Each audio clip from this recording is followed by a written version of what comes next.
and you want to read more fantasy, but you just don't want to be trying to figure out who's what, where, who, when. BattleMage. BattleMage, that's an easy book. And I love that it's a standalone. If you couldn't already tell, I absolutely love this book. I absolutely love this standalone. It's one of my favourite standalone fantasy books. Hello unicorns, I'm Tiffany, this is Angelica, and we are back with another video.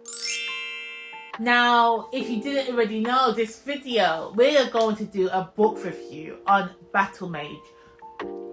I do own it. It's somewhere up there. I should have brought it out. I can't be bothered. I'm just going to stick it on here. But BattleMage, this is a standalone epic fantasy book with dragons, with demons, okay, with swords.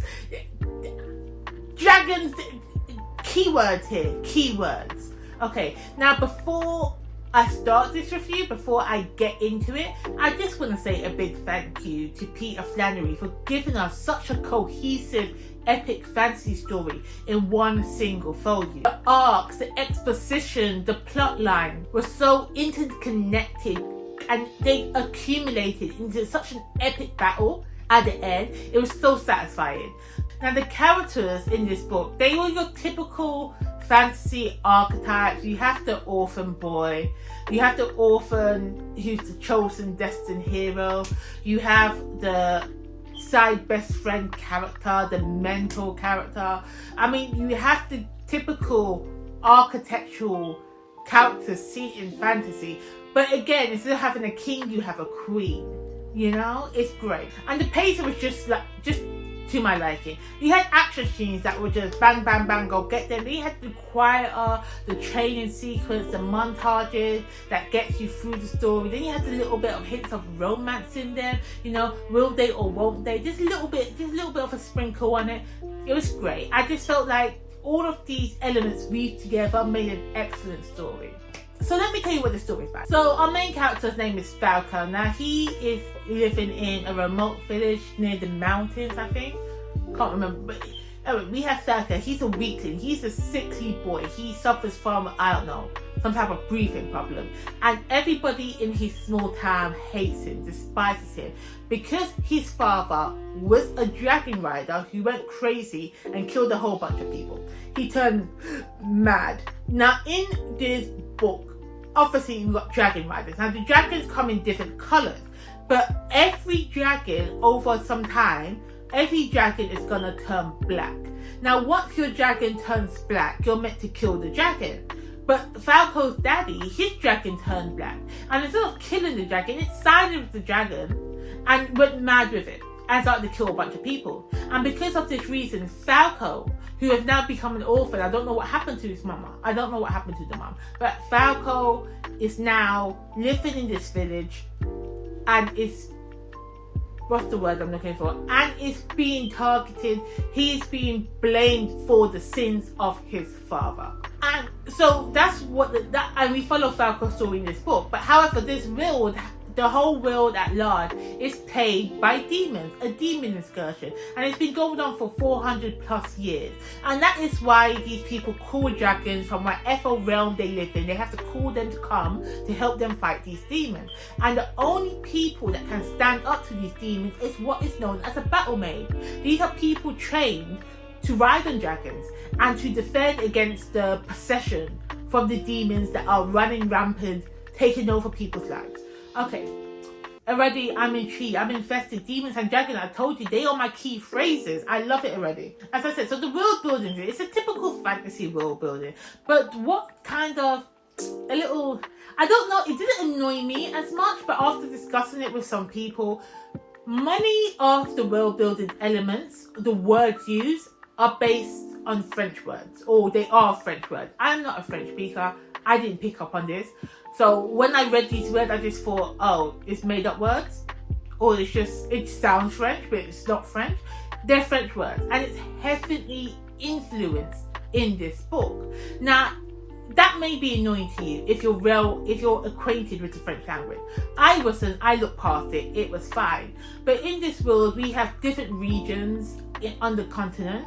We have one main region that is run by the Queen, and you have other kings around, and they are all fighting the demon invasion coming in, and all of them need dragon mages to stand up to the demon. Like, you can have people that go and fight the demons, but if there's a big powerful one, they put fear into the soldiers, and the soldiers are either going to run away, they're going to cry, the demons are going to kill them, they're going to possess them, and it's just going to add more to the demon army. Okay, so then in this world we have the queen that's trying to unite the land, that is sending out her forces to other people, other regions, to help push back the demon army.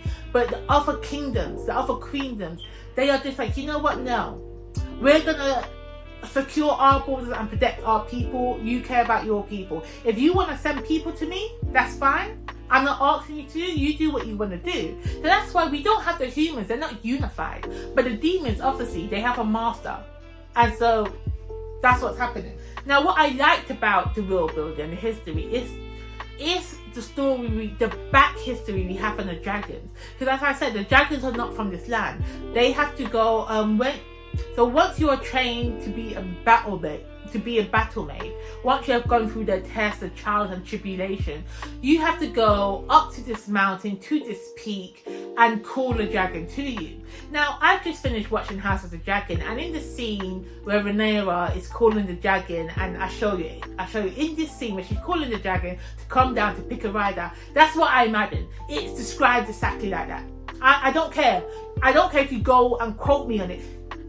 It is described. That is the vision I saw. So these battle mages are going to this peak of the mountain, and they're waiting for the dragon to come in. So as they're waiting, they're looking to the sky, they're looking to see it, they see the wings flying, and they just don't want it to be a black dragon. Because if it's a black dragon, you've got to kill the dragon, because black dragons are crazy. Okay? So the first, right at the beginning of the book, right in the beginning chapters of the book, Falco wants to know why his daddy turned crazy, because as I said before, Falco's daddy's dragon turned black, and he doesn't understand why this happened. So Falco sneaks up to where this new metal mage is trying to call the dragon in. And instead of my man keeping quiet, keeping hard, being silent, man sees a black dragon come in and goes, no, don't kill it. Dickhead, when you don't know that black dragons are the reason why they turn crazy, they want to kill all humanity. And all throughout this book, I'm thinking black dragons have been possessed by the demons, because that's what I tell you in the book, has been possessed by the demons. But then when you learn the true history of the dragons, of why they turn crazy, it is chef kiss. And I feel that if I read it again, I'm going to find out. I'm going to see the clues sprinkled in. But when you just don't see the clues. You're not looking for them. You're just digesting the information that's been told to you. I think that must be true, because is there any need to lie? The only negative part I would say about the world is that we only get told what we technically need to know. Like, there's this war going on, one continent, one space is been taken over by the demons, and now it's demon land. There's not a lot of backstory. There's not a lot of history revealed. There's this whole new world about dragons, about demons, and you think demons, religious aspect. So you think they would have like a religion involved, that they're praying for salvation. We don't have that. Now, I'm not saying the lack of it takes away from the story. I just feel like I've read many fantasy books, and those two things coincide. It wasn't in this book. We have the dragons in here coming from a different land. There is not really worship of them. I think that's a missed opportunity, you know. This book mainly focuses on the demons and how they're fighting. And I feel like every character in this book had the same motivation. Push the demons back. Okay, get rid of the demon scourge. That was the main goal of the book. Every character was working towards that goal.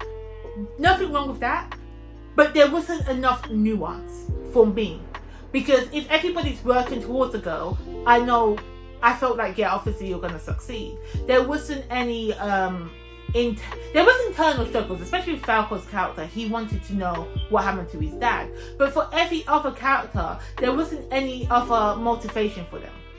It was just like, this is the goal, everyone's working towards it. You know, that's why I think this works as a standalone. Because if there was more books in the series, I don't know what else it could be drawn on, what other motivations the characters can have, because none of it was introduced in this book one, and that's why this book works as a standalone. As I said earlier, the characters in this book are your typical fantasy characters. There are subdivisions, but you do have, you know, your main orphan hero, chosen one. You have your mentor. You have the old grizzly mentor that's teaching him how to be a dragon, a battle mage. You have the royalty. In this case, it's a queen. You have the big, strong knight who's the best friend, and then, but you do have a bold wielder. The damsel in distress character that you normally see is not prevalent in this. Our damsel in distress is a bow wielder. She is a captain of bowmen. As I said, this book is not complex. This book is not one of those fantasy books where you are reading it, trying to understand these fantasy worlds, trying to get the larger picture of the world. They're telling you where it's set, they're telling you what the mission is, and you're going along for that mission. This is such an easy read. Although it's a big hefty, I think it's an 800-page book, it's an easy read. You can fly through it in 1 or 2 sittings, yeah? And it's a great palate cleanser of a book. It's reading like heavier books, like if you're reading something like the Stormlight Archive, or Game of Thrones, or Lord of the Rings, you know, or the Sun Eater, or something heavier. And you want to read more fantasy, but you just don't want to be trying to figure out who's what, where, who, when.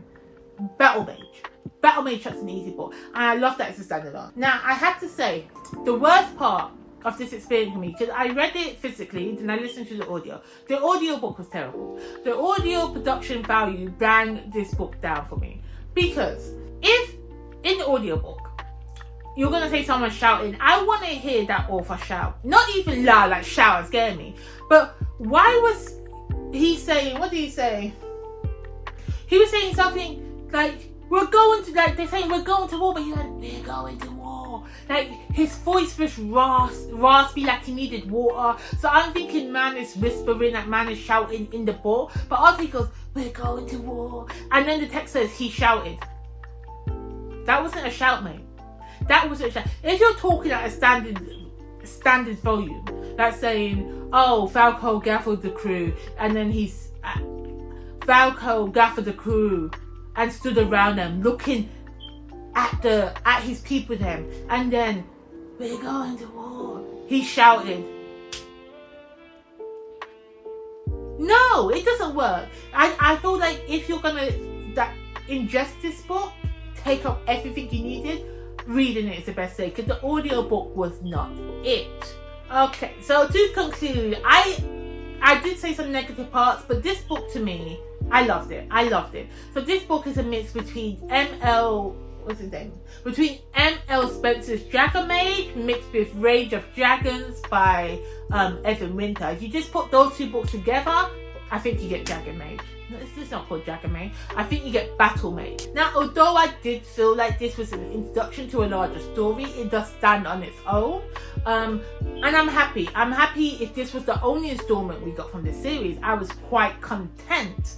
And then Peter Flannery just goes and announces he's written 2 more books in these series. 2 more books in these series. Now, as I said before, I don't think the characters in this book had enough motivation for it to condone a second book. So I was hoping and praying that it wasn't a continuation of this series.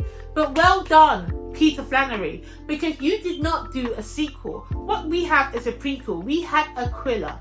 This is us finding out what actually happened to Falco's daddy, and I am here for it. I am excited to read it. So as soon as this book comes out, I'm going to read it, because I need to know what happened. I need to know his story. I want to know what happened to Falco's mum, because she's never mentioned. I don't think she died in childbirth. I don't think so she just never mentioned it. But Battle Mage, Peter Flannery, if you haven't read it yet, this is your chance to go read it. And as soon as you read this, you know Aquila's coming out, so you get to know about the daddy too. Alright, that is all for me today. That is my quick review on Battle Mage. Let me know if you've read it. Let me know if I've enticed you to read it. And I'll be back with another video soon.